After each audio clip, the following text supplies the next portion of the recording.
ہے جی۔ بسم اللہ الرحمن الرحیم۔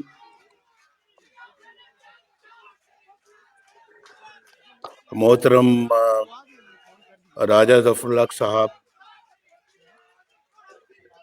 شاہد خاقان عباسی صاحب، محترم خواجہ محمد آصف صاحب، جناب رانا ثناء اللہ صاحب، معافی چاہتا ہوں میں بھول گیا جناب حسن اقبال صاحب، معزز ممبران پارلیمنٹ اور معزز ممبران صوبائی اسمبلی، معزز ٹکٹ ہولڈر صاحبان،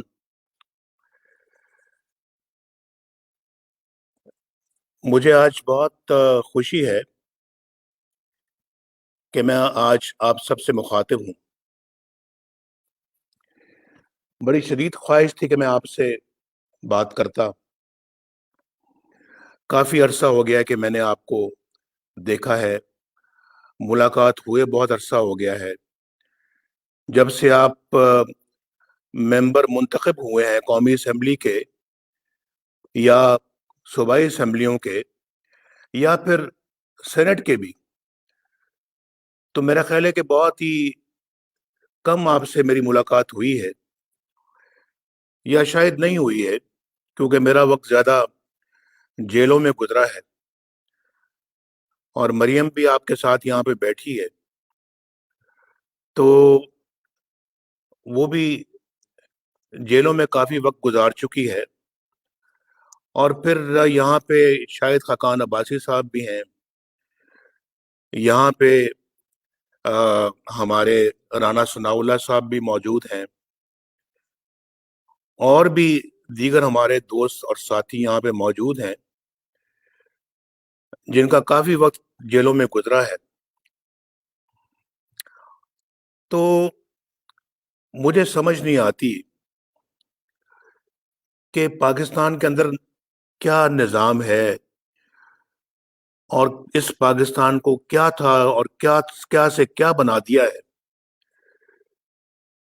آپ تو سب بڑے باشعور لوگ بیٹھے ہوئے ہیں یہاں پہ، آپ سے زیادہ شعور رکھنے والا کون ہے سیاست کے میدان میں؟ آپ بھی سوچتے ہوں گے، میرا خیال سوچتے تو ہوں گے، اور سوچنا چاہیے بھی۔ آپ میں سے کئی ایسے بھی خواتین و حضرات ہیں جو بہت دیر سے سیاست کے میدان میں ہیں، پاکستان کے عوام کی خدمت کا فریضہ یا بیڑا آپ نے اٹھایا ہوا ہے، آپ کے کندھوں پہ ایک ذمہ داری کا بوجھ ہے۔ تو آپ بھی تو سوچتے ہوں گے نا، یہ پاکستان بھائی، یہ کیا ہوتا ہے پاکستان کے اندر کہ کبھی یہاں پہ ایک نظام ہوتا ہے، پھر اس کو ختم کر کے دوسرا نظام آ جاتا ہے، اس کو ختم کر کے کوئی تیسرا نظام آ جاتا ہے۔ تو یہ پاکستان کا آئین ہے جس کو آپ بھی کئی دفعہ پڑھ چکے ہوں گے، میں بھی پڑھ چکا ہوں کئی دفعہ، پاکستان کے قوانین کو بھی کئی دفعہ پڑھ چکا ہوں میں۔